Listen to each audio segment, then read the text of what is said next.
So I've just finished painting all my Japanese pieces, and I thought I would just share some pictures here of what I've been doing. So these are the infantry. See if I can get that to focus. There's 40 of them there.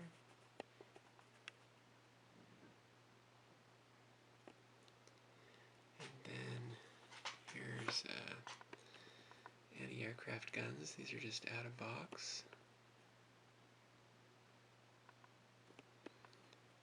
Here we have artillery.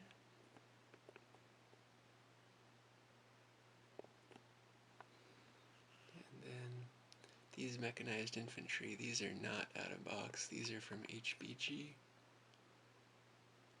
I did include a little decal there on the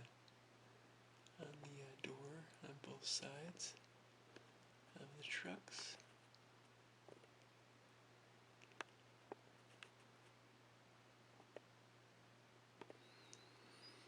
There's two different sculpts of the tanks here.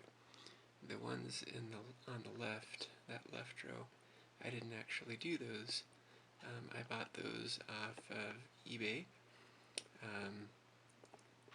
Guy by the name of Celtic Gray painted those for me. He does excellent work. I've shown some of his pieces on some of my videos before, I believe.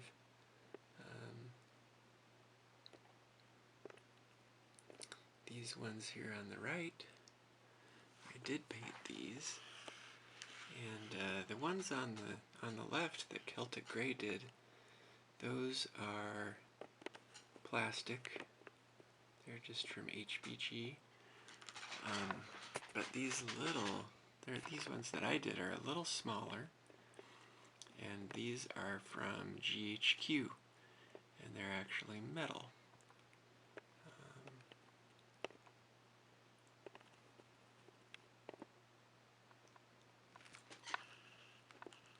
Let's see if I can get them to focus okay.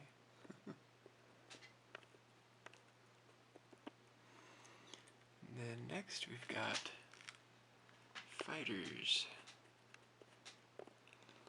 So, all 15 fighters. I did all but a couple of these fighters. A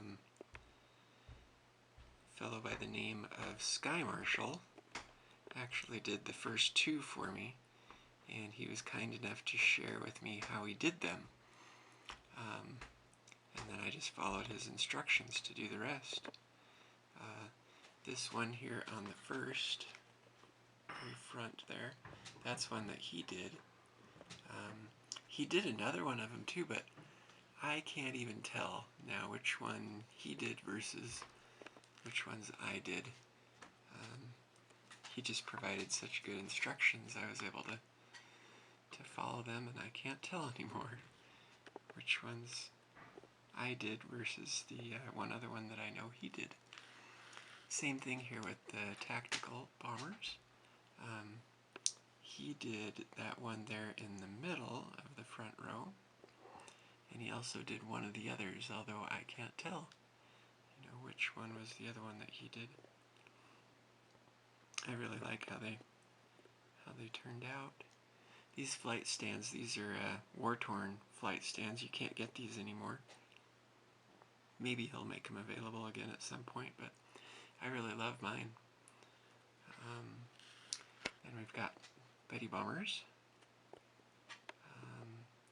Again, Sky Marshal did two of these, and I'm not even sure which two are the original two that he did, and then I did the other ones.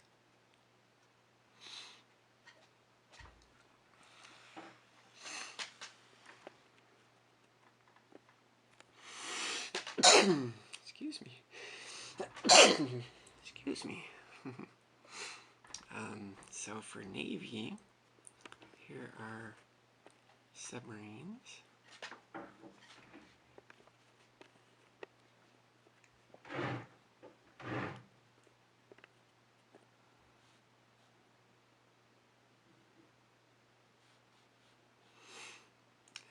transports.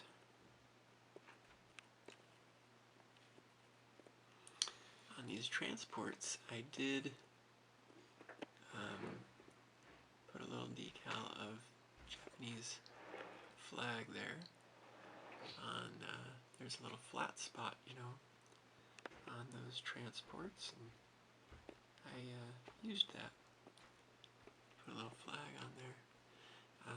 They're so bright when they first go on. I kind of dulled them down a little bit with just some different washes put over that. But I like how the transports turned out. And then we've got destroyers. These are also, all of these are out of boxes except for the mech pieces and the tanks I showed you. These destroyers, you know, I've got 12 of those. They turned out nicely, I think. And then there's cruisers. These are also out of box pieces. I did include, put a little decal. There's a nice flat spot on those cruisers. And I just used that to place one of these Honomaru meatball kind of decals on there. And you get to battleships. So these are, you know, these are the 1940 out-of-box battleships. One fun thing I did with my battleships, let me see if I can grab this here and show you. I did include a little spot on the back of my battleships that is magnetized, and damage marker like that. And it's not actually a magnet that I put into the battleship, although certainly you could do that. I just made a little hole in it using end mill, kind of like a drill bit, but an end mill. Cleaned that out, and then I just filled it up with actually magnetic paint, which doesn't have magnetic chips in it. It's got iron filings in it. And so no matter which way the polarity of my magnet is, it won't matter. I'll be able to stick it to that battleship, because the battleship itself doesn't have any polarity, because it's not actually a magnet. It's iron filings, really. Little spot there in the end of the battleship. They're all done the same way. I'm pretty excited about that. And then the last here, these are aircraft carriers. I've got two different types here. The ones here that are on the far side, on the right side, those are the 1940, just out of box 1940 Pacific game battleships, or sorry, aircraft carriers. The deck decals, those are just stickers cut out from sticker sheet, and the artwork for those stickers, deck decals, that just came from Siredblood. I believe he has those on his website, siredblood.com/community. In the downloads section, I believe those are there. He did those years and years and years ago. I think he did a YouTube video about them. I mean, this is several years ago that he did those, but I like that artwork. It was also kind of bright, just the original kind of sticker. So I kind of, yeah, I was saying the only pieces from the 1941 game that I kept for my own table are the carriers there. I have some of both types. But since I had the other 1941 pieces, I did go ahead and paint them.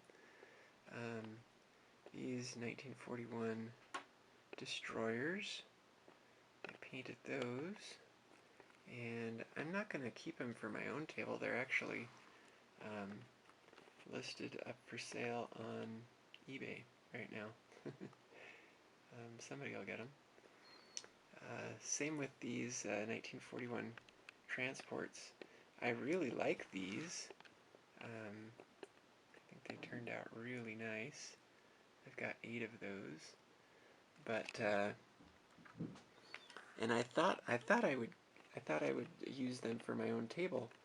But once I was done painting everything, I like a little better these 1940 sculpts, the way they came out, and you know, the decal that I've got there on the top, and so on. But these 1941 sculpts are super nice. I really like them. There's a lot of detail in them. You know, they've got the little windows in the ship there on the side and so on. They're well done. And then the other piece that comes in the 1941 set that is actual Japanese kind of piece are these battleships. I think, if I remember right, this is the battleship Kaga or Konga, something like that. So it comes with 4 of those. I painted those, and those are also up on eBay. Somebody will end up with those. Same with transports, all of those. But yeah, I just stuck with, when I was done painting, I just decided, you know what, I like these Yamato 1940 battleships best. So those are my Japanese pieces. I'll just maybe do kind of a flyover here again.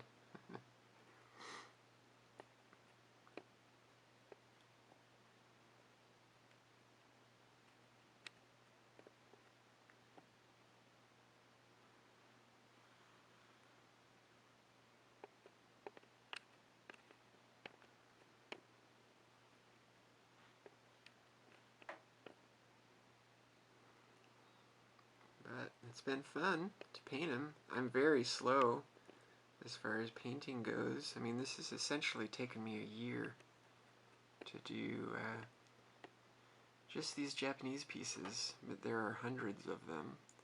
But I am slow. It just takes me a long time. Life takes most of my time. So just have a little bit of time to do this, but I sure enjoy it.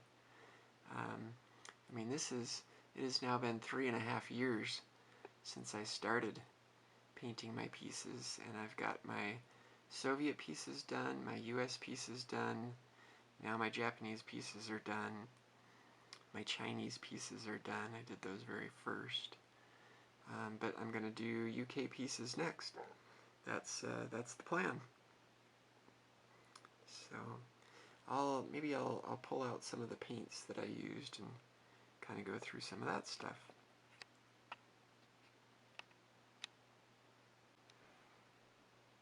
So I thought I would just show you some of the different paints that I've used on these, at least as best I can remember. Most of these pieces, I primed them with this Citadel Wraithbone off-white color. Then the Japanese infantry, the color of the base itself, I mean, if you look at the base itself of those Japanese infantry, that orange color there, anyway, that is this Rust-Oleum rustic orange color. That's Siredblood's kind of color, you know, that he had kind of weathered his pieces in. I like his color choices. The next one that I threw up there, I didn't show these, but I'll show you one. These are just the HBG nicer set of roundels that you can get, but I've gone ahead and painted the back of mine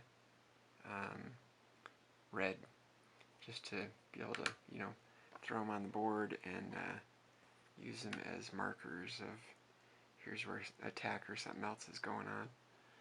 But this is the color that I used for that, is this Rust-Oleum apple red color.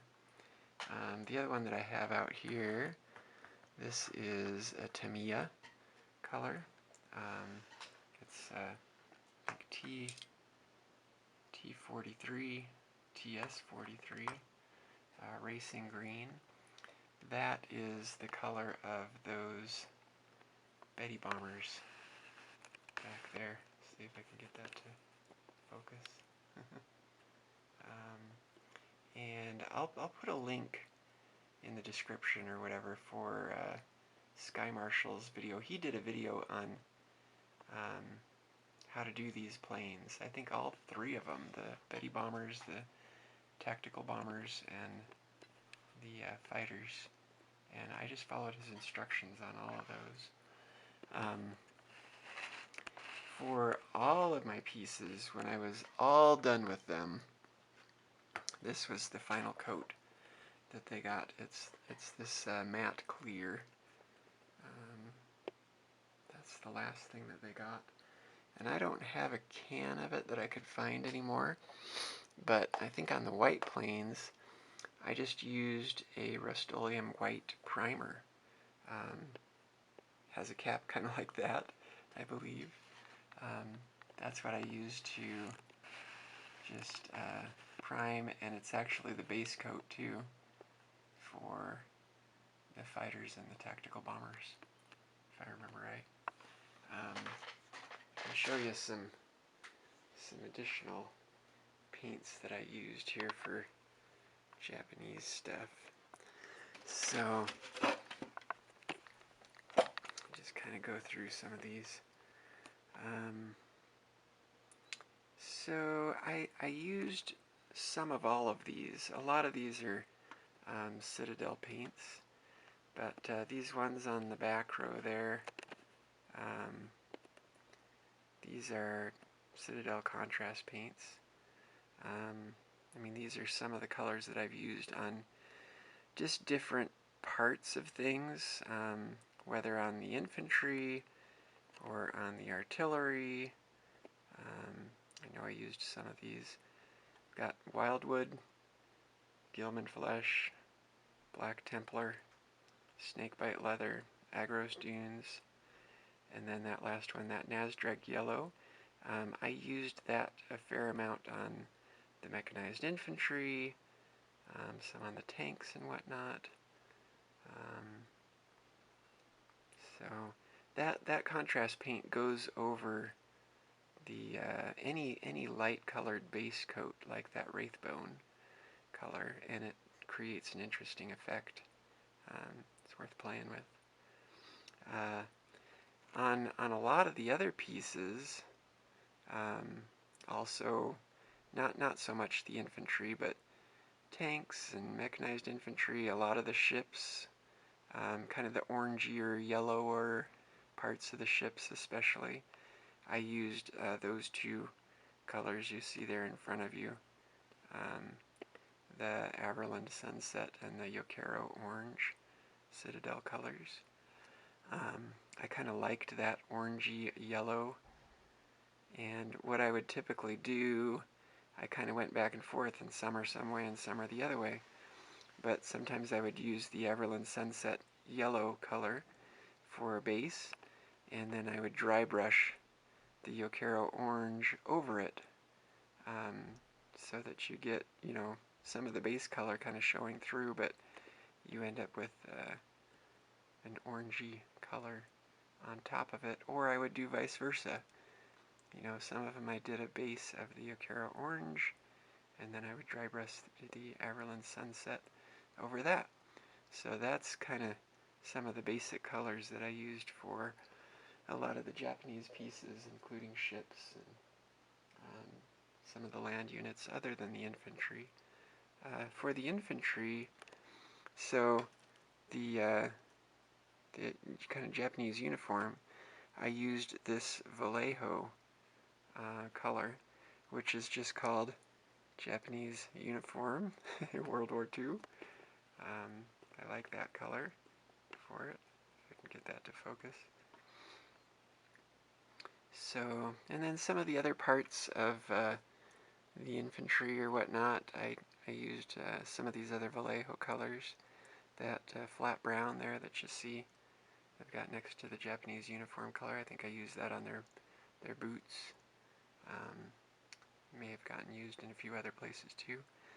For skin tone, I had somebody at the local hobby shop where I buy most of these paints suggest this color to me. This is a brand of, it's scale color, and the name is Golden Skin.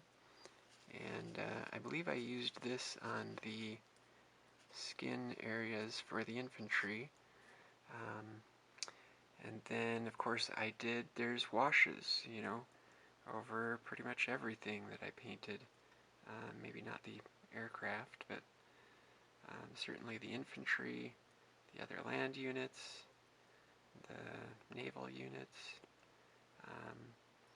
So these are some of the washes that I used. So Seraphim Sepia, I used that one actually on the ships. I remember on kind of the light colored decking. Let me just grab a ship here.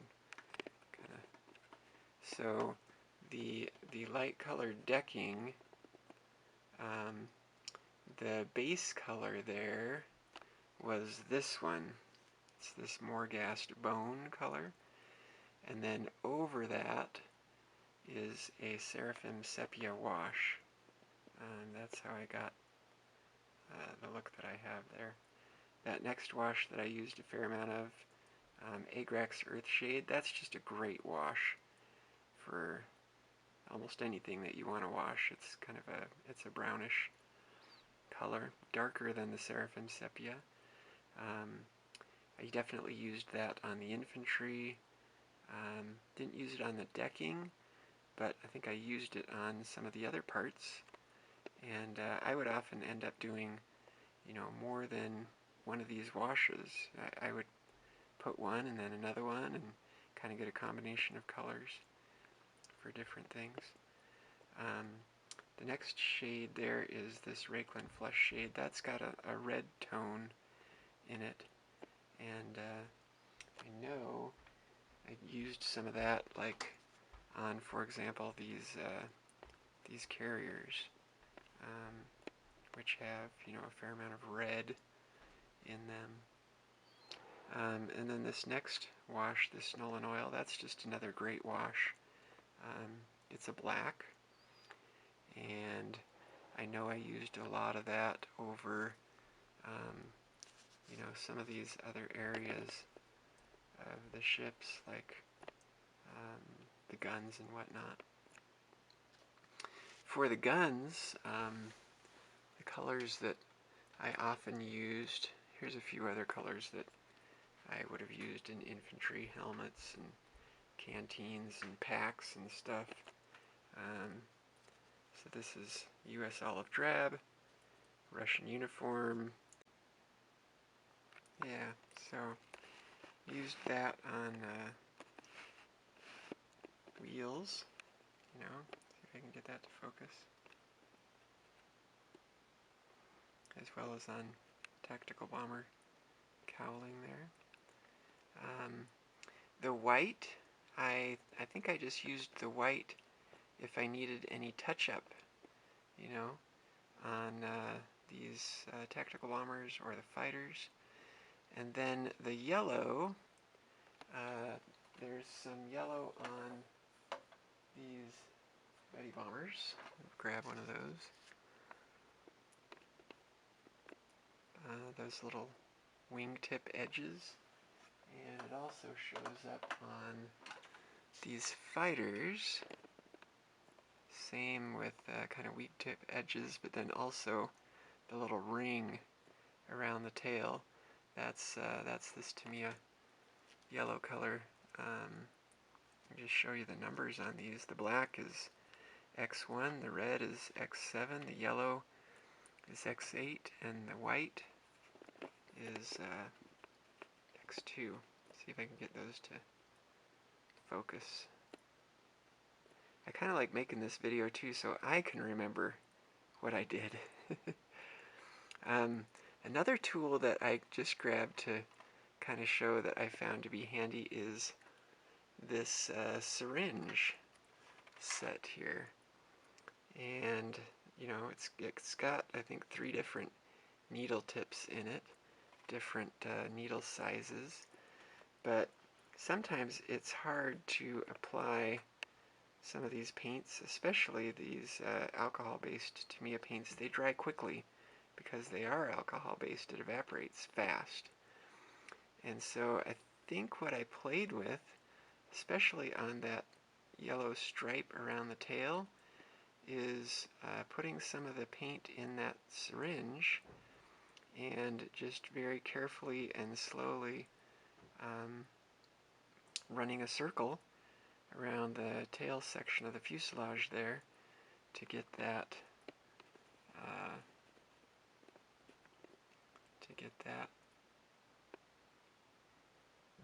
little yellow stripe and get it to focus as best I can.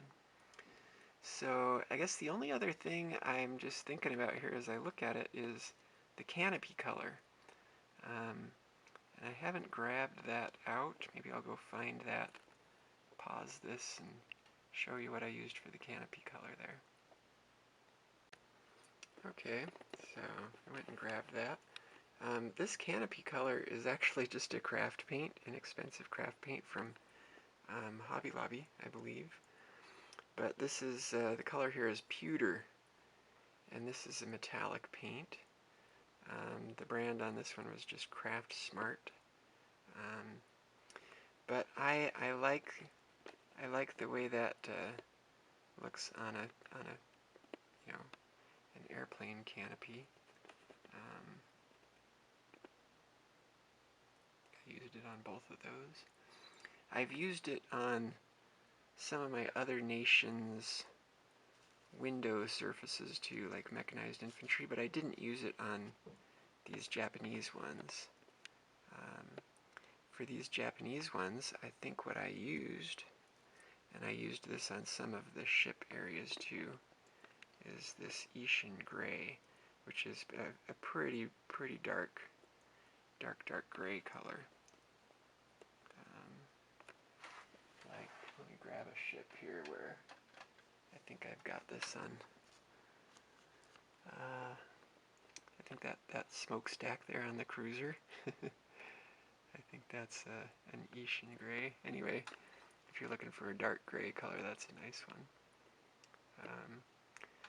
But that's about it. I think I've said most everything I can about this. I mean, I guess the other thing I could mention is after I'm done painting everything,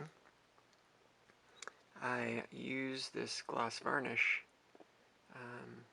to go over each piece. Whether I'm going to decal or not, I do apply a gloss varnish.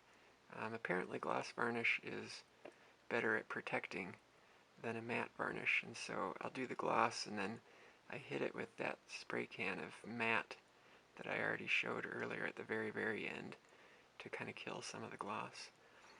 But the other thing I've found that I like about the gloss is if you're going to be doing decals, decals themselves are shiny, and so it's, in my opinion anyway, it's helpful to have a gloss around it and under it to help kind of even everything out. Once that decal goes on, then everything there is just glossy, and you can kill that later, you know, by applying a matte over that. But that's the way I've been doing it. Decal fix, you know, that's what I've been using to prepare the surface for the decal after the gloss varnish goes on. I'll just put a dab of that decal fix, and I have a little short video about how I've done decals. I guess I could show you some of the decals that I used here too. Let me pause this again. So here are some of the decals we've been using. And most of these I just got from HBG. But there is a variety here of Japanese decals that I've used on ships and planes. The Mechanized Infantry have some too. These ones here, see if I can get that to focus any better. I bought these online and I can't remember. It's like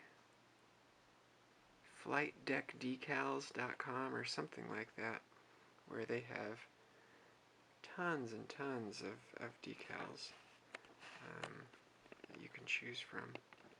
But these little kind of meatball ones, I don't know that I can get it to focus that close on what that is, but maybe you can read some of that. For example, I used these little tiny ones on the Mechanized Infantry and on the tanks. These other ones here that I got from HBG, these were used on ships, by and large.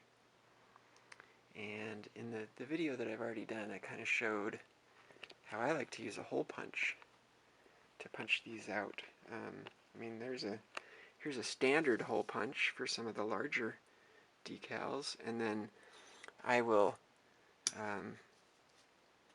kind of clean things up with scissors, you know, if I want to get a little smaller around that once I hole punch it out.